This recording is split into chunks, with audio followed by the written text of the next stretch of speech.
Good morning, everybody. Welcome to this edition of the Weekend Wrap-Up. It is June 14th, 2025. I'm David Thomas. Mr. Josh Blevins sitting across from me.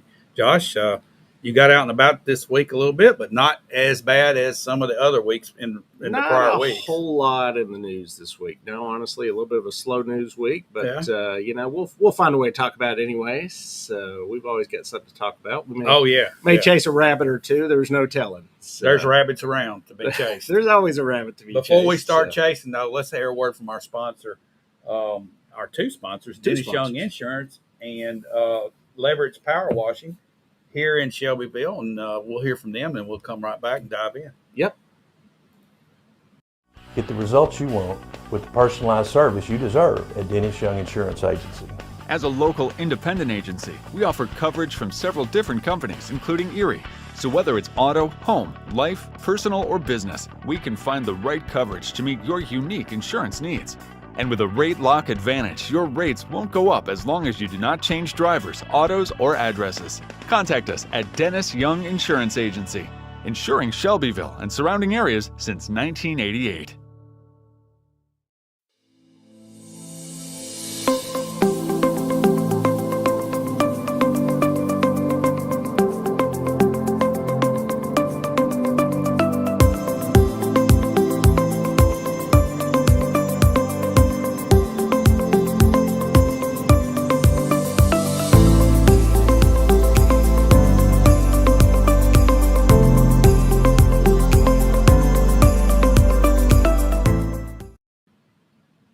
Alrighty, welcome back in here to the Weekend Wrap-Up Show, and we've already got a comment.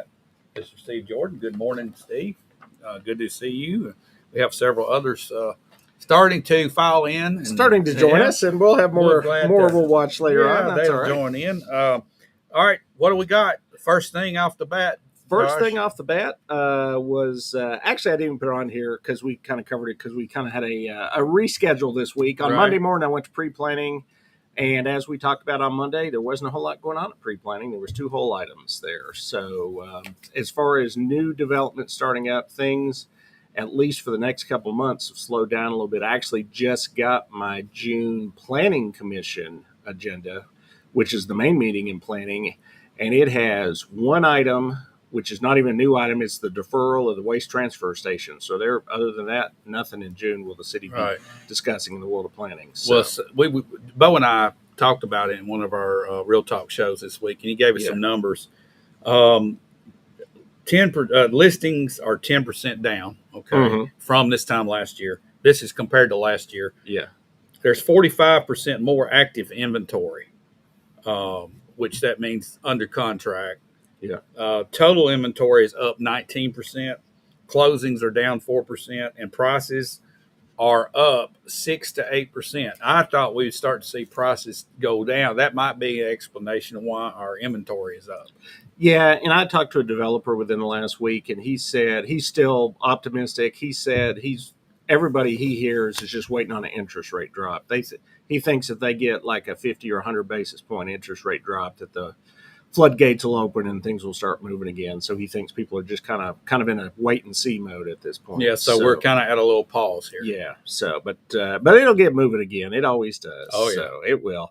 As far as actual other meetings this week, Tuesday evening we had the county commission meeting, and I think you texted or called me and said I almost called it right last week. Last week you said this meeting will last about 20 minutes. Yeah. And here's what happened. I got home late, and I sat down to watch it, and it was already over before I even got set down.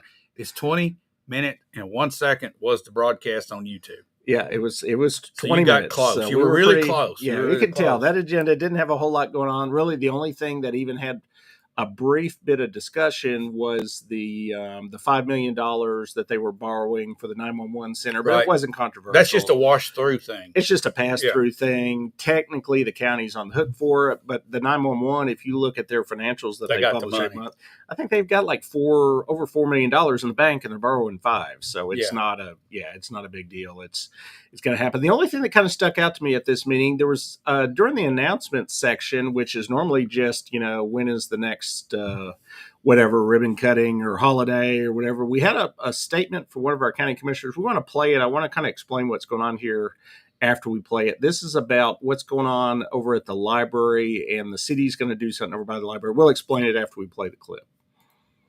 Well, Yeah, as a the commissioner, I'm representing the commission on the library, as a library board member, and we had some action that came up, and I just want to inform the commission, since the commission does give a yearly contribution to the library, and also I think the commission was very instrumental in the building of the library.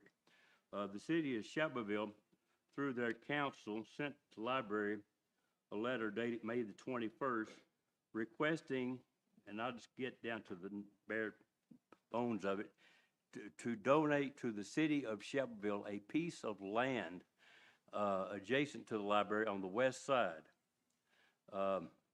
Small strip, because I understand the city is interested in building a fire hall and a police station in that general area on North Main. So, needless to say, they're asking that the library, they wanted the library to vote this last meeting. We got the letter on, it was sent the 21st. I think the meeting was on the 27th or 28th for us to vote and to go ahead and give that land to them. But the library board did not make that decision at that point, and I guess that will be up at an upcoming meeting, whether or not we would do that. I did look and find that that is land that the library had purchased from the city at the time the library was built, but now they're asking for the library board to donate that land to them. So I just want to put that on the record, let people know about it. It's no action that we can take, but it's a significant event for the library, which we are a contributor of. Okay, Josh, explain that one to us. Okay, yeah. Since I'm coming from the other end of that letter, Right. we sent the letter. The city council did. So as we've discussed in the past, and I think as a lot of people know, currently our city fire department and police department are sitting in facilities that were built, I believe, in the '60s at least. So, Early 60s or maybe even late 50s. yeah, really old facilities. They're worn down. They're falling apart. In the case of the police department, we've got supervisors in offices that weren't meant to be offices. They're supposed to be holding cells for inmates. I So, remember. yeah. I remember the jail cells back there. This Right. concrete block one part, maybe 8x8 or 10x10 cells. Right. Yeah. And we've got our fire department has, I believe, one bathroom. They now have male and female firefighters. They got one bathroom in there. They've got, not good space for them as far as sleeping arrangements and whatnot. So the city desperately needs a new headquarters for police and fire department. So they've done a lot of research over a number of years, going back at least 4 or 5 years, probably longer. And they've looked at a number of properties. And the one that we've kind of settled on is this property that's in between where the current library is and Shelbyville Power and the Fly over there. There's kind of an empty block there that's just mainly used for parking. Yeah. So a small portion of that is owned by the library, and the city has reached out to the library and said, hey, we looked at where the library is. This won't impact library operations. This isn't in a direction the library would ever expand into or anything, and have just asked them if they would help out the city by donating this piece of land. We're actually buying a couple other parcels from private owners, and then the city already owns part of the land there. And altogether, it would give basically a city block of space to put a building on that would house the headquarters of the city police department and the city fire department. And believe me, they've looked. There's not a lot of land that meets the requirements to be able to do this in the city anymore. There's because of our ISO rating, and is fire in Right. particular, there's a real narrow space within the city that we can put this where we still maintain our ISO Yeah. rating. And Because you get have our to be coverage. centrally located Have to be to central. the area Yeah. you're covering. Yeah. So makes this sense. is they had looked at another couple. They'd even talked to some landowners on a couple of them. They just couldn't come to deals with them. So this is kind of, I wouldn't say it's their last hope, but it's the only Okay. current viable one right now. So I guess So the question is, who owns this land? it's currently owned by the library board. Okay, Yeah. and who owns the library board? It's a joint venture between the city and the county. So yeah, it's an So independent entity, is it but it has technically it's a 50-50 deal between the city and the county. I would say the argument definitely would be from the county side. It's not 50-50 because currently the county gives more every year than the Okay, city so it's does. based on what So you're donating to the library as to who owns it. Well, there's no real ownership. Again, it's the board. It's a it's a public Okay. entity. So It's like, okay, so it's its own entity. it's kind of its own entity, but it's financed through the city and the county given a donation. Okay, so this each board year. will have So to make the decision. this board will have to make the decision. Shelbyville Power also has to make a decision. The sliver this land owns to them, and then we've got to deal with 2 other private landowners as far as dollar amounts for them. So the hope is we can get it at a price that the city can afford. So you're wanting to buy it, Yeah, buy they- these several pieces, yeah, and all put it these together. pieces, put it together, Got have it. a single parcel, Okay. and then have somewhere that we can locate this. And then that's just one. That's the small piece of the puzzle. This is the easy part. The harder part is we're talking like a $20 or $25 million building. So how are we going to finance the So, building? all right. So, Mr. Boutwell, what was his concern here?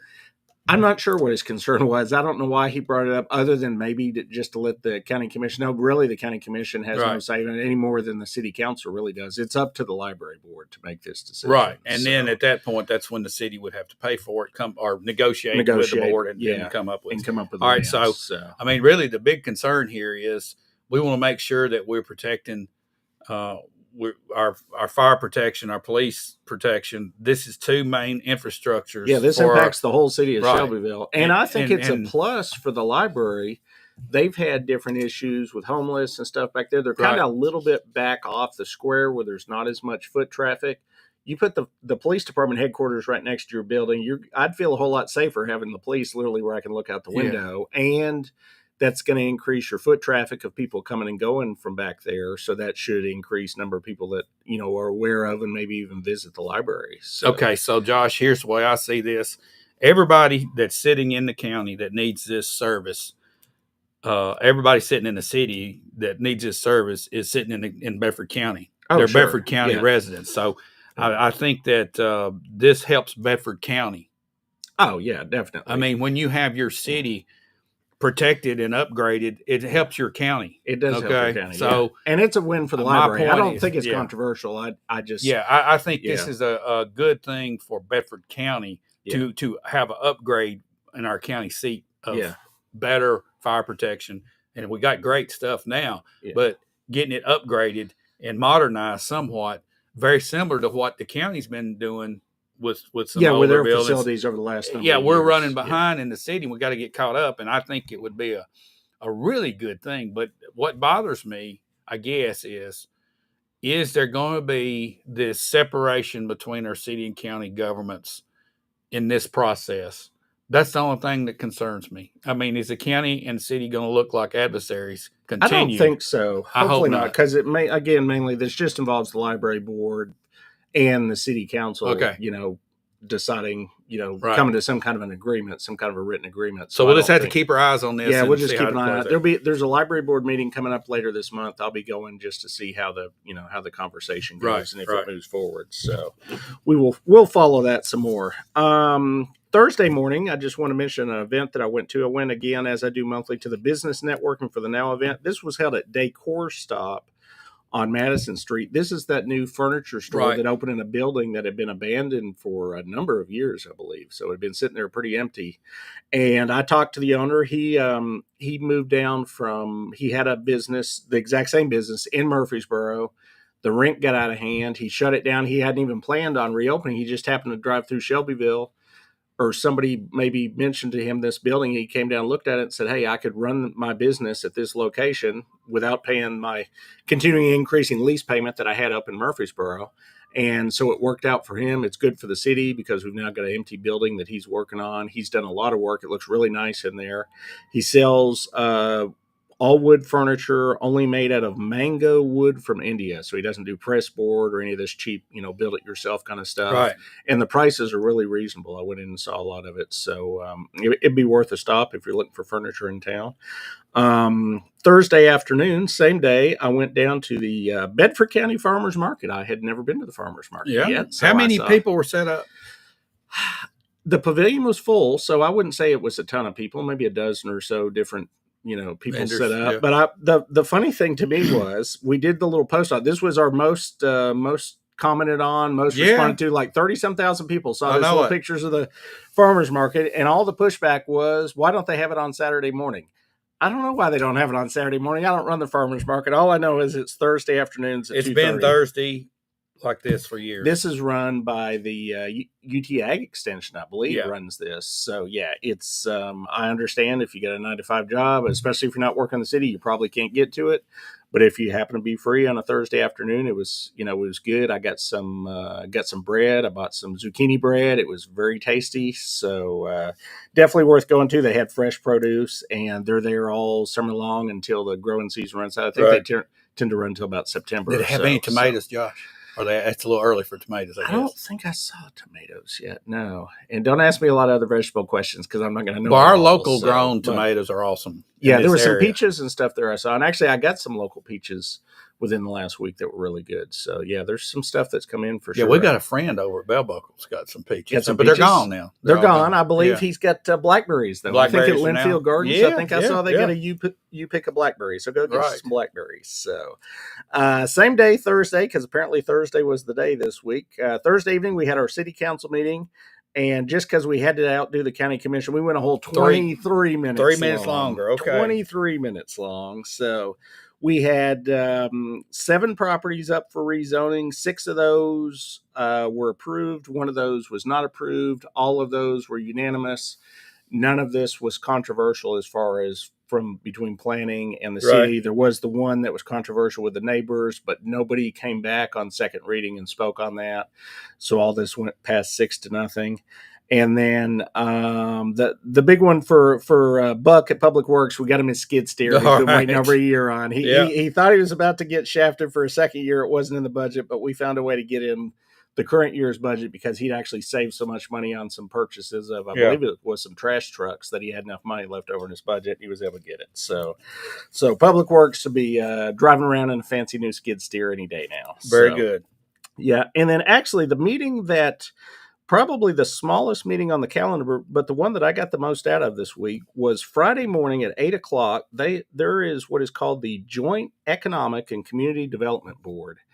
This board only meets, I think, either 3 or 4 times a year. It's a requirement as part of something to do with I'm going to mess up the name of this, something about the 3-star program, something with the state.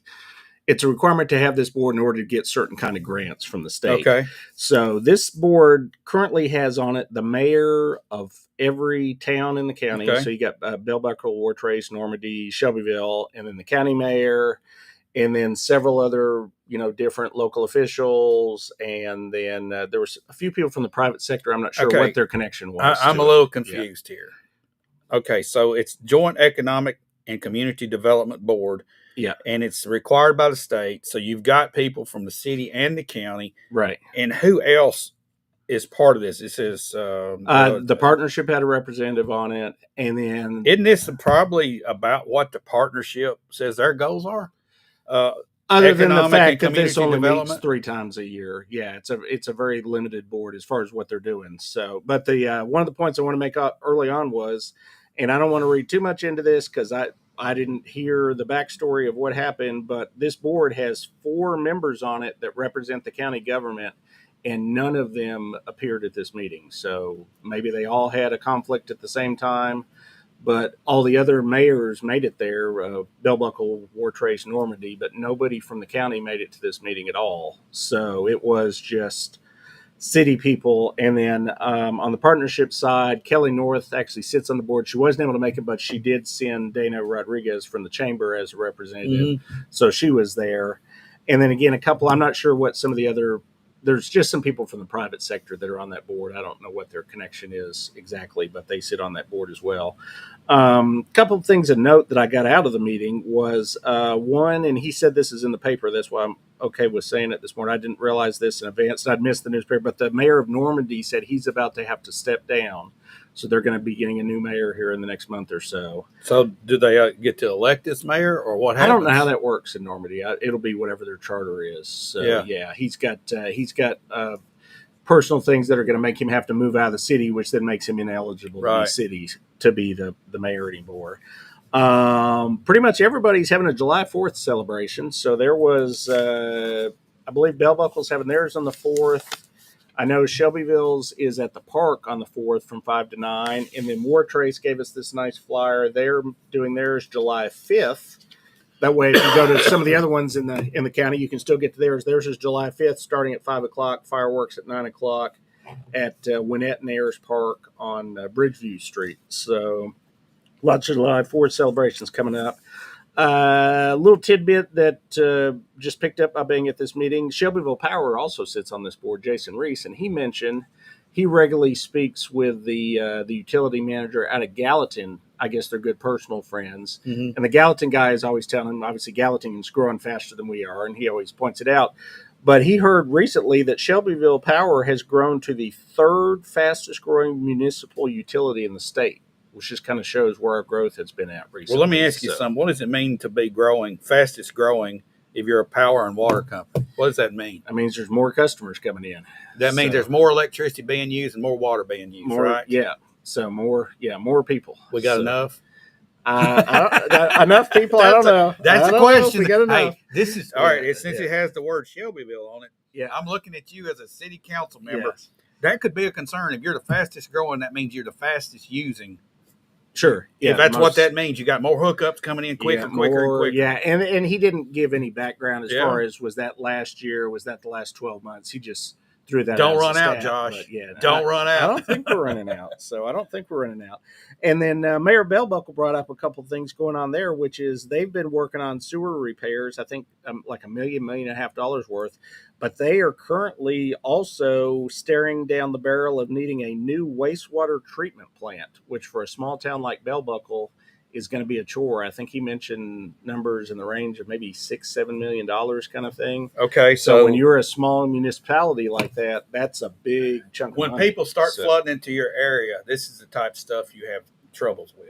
I mean, wastewater, water, power, all these utilities, it starts to put a stress, Josh. Yeah. This is another indication of stress. And Bellbuckle really doesn't even have a ton of growth because they limit a lot as far as allowing new taps Smart people. stuff on their utilities. And but they still are at the point that but the it's wastewater aged. plant. It's aged. Yeah, the plant is aged enough that it needs, and they don't have. I actually heard him talking on a sidebar with somebody else. They don't have.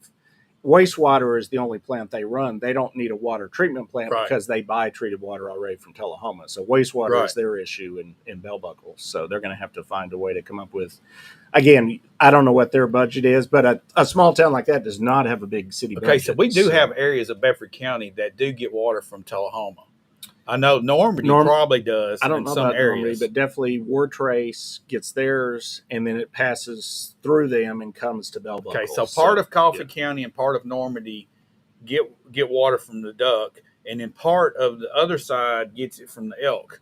So I'm just wondering what the percentage is of them pulling water from the Duck River versus the Elk. That's something that we need to pay attention to because of the Duck River concerns. Yeah. Elk, not as much because there's a lot more rural area that the Elk services, a lot less population. But the Duck, that's our concern, Josh. And, it is. Yeah. The governor's even put a he made a statement earlier this year in the Declaration of Conservation. Yeah, trying to conserve water for the duck. So for sure, that's something that everybody has to pay attention to. Yeah, definitely. And then one other neat thing that I brought as a show and tell from this Friday morning meeting was we just got new. These will be at all the rest areas in Tennessee. You can also get these at City Hall. You can get them at the chamber office. This is a fancy, handy dandy new map of Bedford County, Tennessee. And it's one of them old fold out ones like you get when you're in the rest area, when you're driving your RV across the country and looking for a place to stop. When did to see you the do world's, that? When the did you world's do that? biggest ball of twine or whatever. Yeah. You know? So it's so sounds it like folds you know out. a little about that. It folds out. It's Where is massive, it? Where is the largest ball of twine? I think it's somewhere in the Midwest. I think I remember that from one of my road trips. So yeah, it's out there somewhere. But anyways, this is actually a neat product. It's if you're into old paper maps, they still make them. And So this is you a got nice some one. advertising on one side, pretty much, and You then got you've advertising, and then you've one got whole. your- If you fold it out, which is massive, Right, you right. have one side is Bedford County, and then the other side is the city of Shelbyville, and then it's got a little list of points of interest and businesses and whatnot. So if you want one of those, I'm sure they're free. Go down to City Hall. They said they got a whole bunch of Okay, them very delivered. good. And yep, Nice, it's a nice neat piece. little product. Chamber of Commerce, right? Chamber of Commerce, yeah, put that out. Yeah, Okay, and I'm glad to see them do that. yes, so It's been a day or two since we've had one. they actually brought the previous one, which was years old, and this one looked much better. So Yeah, yes, yeah. it was an improvement. So, but other than that, it was no other meetings I went to this week. We've got a few coming up next week. I think generally what's going on is both the city and the county are still in budget mode.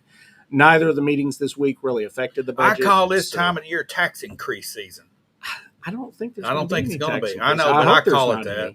I will tell you though, we are, knock on wood, assume we don't get one. We are lucky because I read about a number of different areas in Middle Tennessee. They're getting it's as close as Moore County, where they have found out the new TISA funding formula, which was good to Bedford County, Right. was not Not as good good. to Moore County.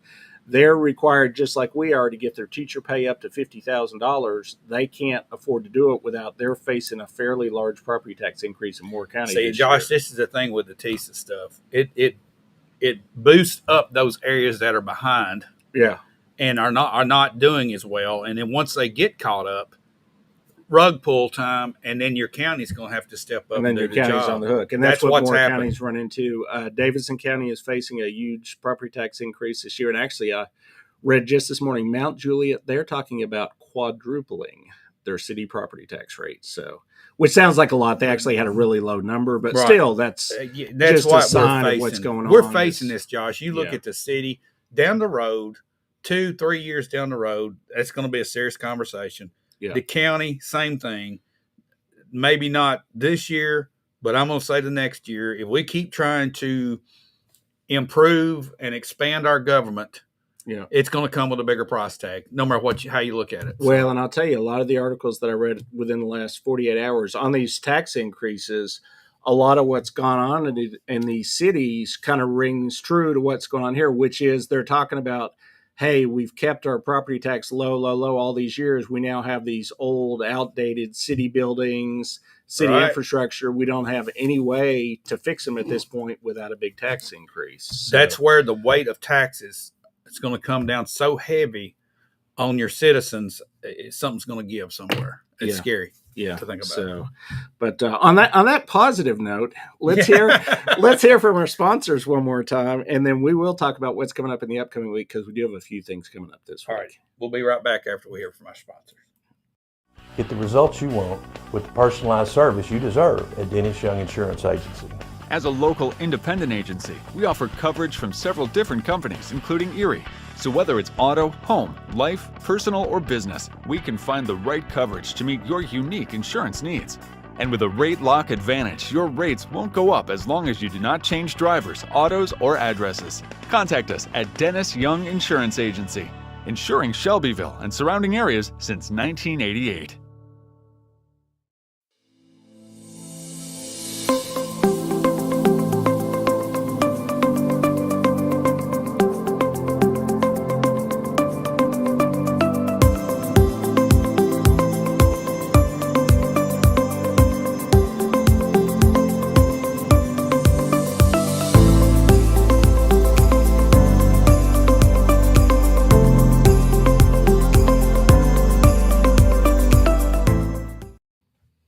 All righty. Welcome back in here to the weekend wrap-up show. And, Josh, let's wrap this thing up by going over what's coming up this week. What is coming up this week? Hey, I forgot to put it on here, but I'll mention it tonight. 5:00 is the Ross Ice Cream Supper down in Ross. You going to the ice cream supper, Josh? I'm debating it. I'm going to have to. Is have it to homemade talk ice cream? It is homemade ice cream. They Uh. sell homemade ice cream. They have burgers, and there's somebody doing some live music. I think for me, the toss up will be how the weather goes. If it's like pouring rain, I may not want to drive to Ross. Yeah. But if it's nice, homemade ice cream is a nice draw. So and burgers, that's you're talking my Yeah. language there. Yeah, So, yeah. So I might go. I'm not no guarantees yet. Tuesday morning is the ribbon cutting for our coffee shop, Dutch Bros, that's been open for a week or so. This is just the official grand opening of that. Same day, Tuesday evening, are the county committee meetings. I've looked at those agendas kind of, again, because we're still in budget season. It looks like it's going to be a bunch of reports only. But immediately following those is going to be the final open county budget discussion before they vote on the budget the following week. So this will be the last chance for county commissioners or anybody in the public is open. These are open meetings to come out. Yeah. Okay. Speak on the Is there county budget. anything in there that you think is going to draw a lot of discussion, Josh? I've been looking at this. The only thing that I see, and the only question has been the partnership funding. That's the only thing I've seen anybody talk about. The nonprofit funding in general, the choice to cut the 50-some thousand in nonprofits while continuing to fund the partnership could bring discussion. It didn't at the first one, but it could. And then the discussion was never held. They made the decision not to fund additional sheriff's deputies or firefighters, which are really kind of sorely needed at the county level. Will that come up for discussion? I don't know. Those are the only two big issues in the county budget that I'm aware of. And honestly, I've been kind of busy with the city one. Okay. I've not had time to really dive into the county budget. I got a comment about the partnership situation. Yeah. This technically is put together, this guide and map is put together by the chamber, which is under the umbrella of the partnership. Well, it is partnership now, as we found out last week. If the partnership / chamber keeps doing stuff like this, they will get more support from local businesses. And I think they would be self-supporting if you start doing more stuff like this and helping local businesses out more and helping the community. I think one day they won't need to come back to the county and ask for money. I think they would be self-supporting if they did stuff like this. If they did more of that. Yeah, it's possible. It's just an idea. Yeah, it is possible. So, starting Thursday and running through Saturday is they're doing a 3-day Juneteenth celebration this year. So Thursday morning, there's a coffee at the Rosenwald Center. I'll be going to that. Friday evening, there's a fish fry that involves food, so I'll probably go to that. And then Saturday morning, they got a parade on the square, and I'll be at that. So there's stuff going on Thursday, Friday, and Saturday with that. And squeezed in between there, which I found a little odd, the timing, but I guess this is when it is every month because technically this is now a federal holiday, but they are still having the county school board meeting Thursday evening. And I'm going to go to that because I'm hoping we're going to find out more about what we're doing with the laptop money now. I think they're going to have the discussion on, are we going to lease? Are we going to buy? How many laptops?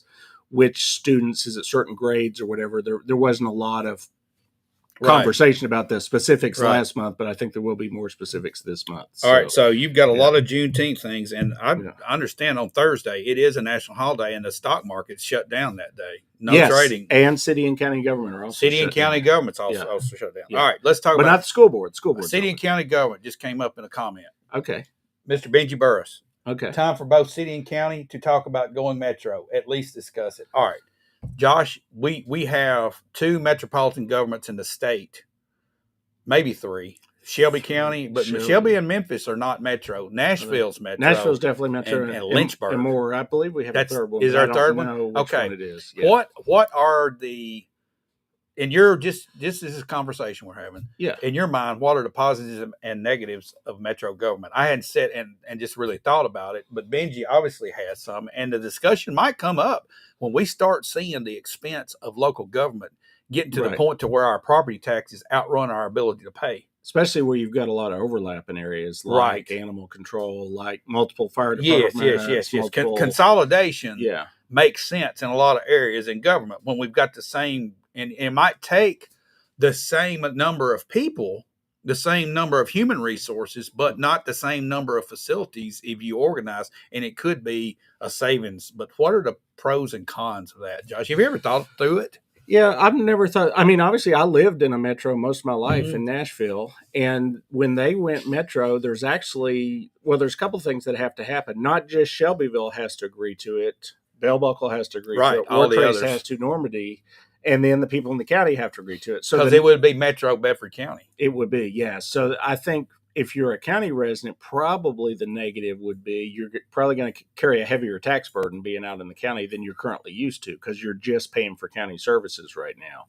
So I think if you're out in the county, it's probably more a negative for people in the county. People in the city, it may actually reduce their tax burden a little bit. So yeah, I could see that. Yeah. So now I'll tell you in Nashville what happened because I had my business was in Berry Hill. Berry Hill, which was a municipality before the metro government, they opted out of the metro. they maintained Their own private. They had their own private police force. They have their own private government. They did. They even had their own private public works. They do use Metro fire protection, but other than that, they run their own little city within the city. And for them, it worked out great because they happen to have a really big tax base there because the number of businesses. Right. So they have the best police response time probably in Nashville. I think there's a couple others that opted out as well. Maybe Belle Meade and a couple others Right. opted out. So there are some options Some there exceptions in there. Yeah, somebody like Bell Buckle could say, hey, we don't want to be in the Metro, and they may be able to opt out if they wanted to. So I think it's worth at least a conversation. So does Bell Buckle at that point have to get their own fire service? They would. Well, they at least in the case of Berry Hill, where I was at, they picked and chose which services they were able to fund, and then use the Metro services All right, for the others. And Tony Sanders comes up and says no. All right, I think he's saying no to Metro. Here's the only thing. I think it's good like we have it now. Yeah. But obviously, we're going to face financial crunches from all, I think, small government entities, whether it's county, city, even like a small community like Normandy. And I think all these, with the failing systems that we have coming at us, just like this wastewater deal with Bell Buckle, and our power and water situation eventually, and just the overall need to upgrade everything is going to drain so many small communities that have had these old buildings sitting that property taxes are going to like squelch people to the point of where they can't own a home. I mean, I've got my house paid for. There's other people's got their house paid for. Right. And you're getting hit every year just to keep your home. Oh yeah. And I mean, and this is a Metro government. Look at Nashville this year. The house that I previously owned there, I looked at what it was doing to the property taxes, and it's about I believe it's about a 40% increase in the property taxes. And that's taxes in a Metro government. In a Metro government where they've got both sides of the tax I guess it's puzzle. coming no matter what we do. Yeah. One way or the other, the government's going to get their money out of you, I guess. So, well, anyway, not to end on a bad note or anything, but it's good to see that we have a holiday coming up this week. Josh, we do. You're taking a day off, and you're going to go. I got to work in between all that, but I'm going to all the events for sure. Okay, so, you're I'm taking a few hours each day. So, but other than that, I think get out and enjoy the weekend. Go to Ross, have you some homemade ice cream. That sounds pretty good down there. So I like me some homemade ice cream. So and burgers. Oh, and quick one I forgot to mention because I had it last night for dinner. Wingstop opened up this week. Yes, I had me some wings last night for dinner. How was that? So the wings were actually, and I'm not a wings person, but they were actually pretty good. So what'd you get? Because I'm a wimp, I got the boneless wings personally. But boneless wings? I've never seen a wing without a bone, Josh. These are not really wings. They're basically chicken nuggets is what they are. So, but what do y'all think about somebody eating a boneless wing? My wife got the real wings with bones, and she liked them as well. So that's part of the joy of eating a wing. It's like gnawing the bone. Next time I'll get some bones in my wings. But they had like 11 different flavors to choose from. It was relatively good price considering what food costs anymore. Were they all wet wings or dry wings? I did both. I did a mix. Okay. Yeah, I did a mix. I did half wet and half dry. Yeah, two different flavors. Very good. So, well, I'm gonna have to try it out. Try it out. It was. I'll go ahead and give a plug. It was 20 wings for $20 was the combo we bought. And that's an awesome Father's Day little gig right there. Now that's coming up tomorrow. Father's Day. Father's Day is coming up. So buy Dad some wings. There we are. Yep, that's a plan. There you go. So guys, thanks for watching us, and be on the lookout for Josh lurking this week. Yes, I will be around. We'll be back same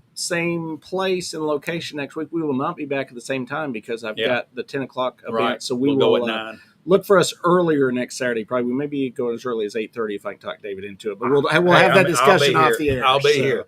Yeah. Watch for us. We'll post when we'll be back next week. Y'all have a great weekend. Have a great Father's Day, fathers. See you next week. See you next week. Bye-bye.